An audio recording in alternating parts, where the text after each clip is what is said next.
25 марта на программу «Диалог с народом» главе республики обратились с наболевшим вопросом жители сельского поселения Троицкое. Уже больше 2 лет они страдают из-за низкого напряжения в электричестве. Просим вас принять меры по решению вопроса трансформатора, который ломается 2-й год подряд. Из-за этого у нас очень низкое напряжение, не работают холодильники, телевизоры и другие бытовые приборы. При установке трансформатора нам сказали, что он новый, но с момента установки ломается 3-й раз. Пожалуйста, помогите.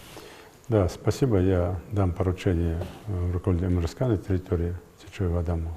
Он лично приедет там или завтра, или послезавтра проверит.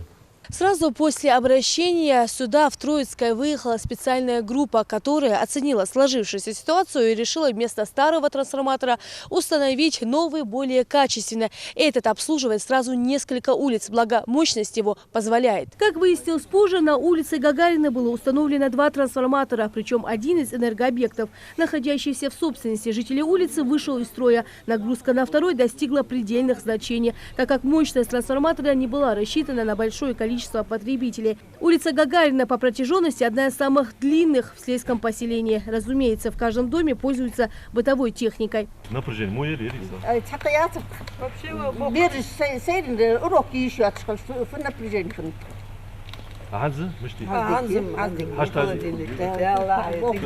холодильник был, телевизор был.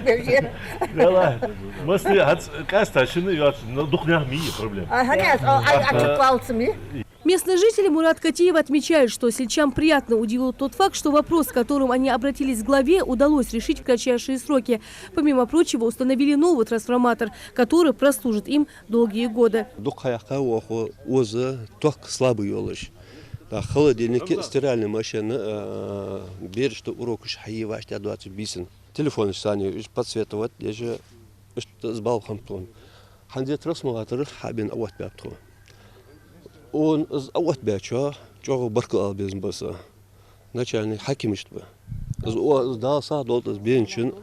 Выехавшая на место бригада Сужинских электрических сетей провела целый комплекс работ от проекта до пуска наладки. Уже сегодня убедиться в качестве проделанной работы приехала специальная рабочая группа во главе с руководителем филиала МРСК «Ингушэнерго» Адамом Цачоевым. Была озвучена эта просьба главе республики.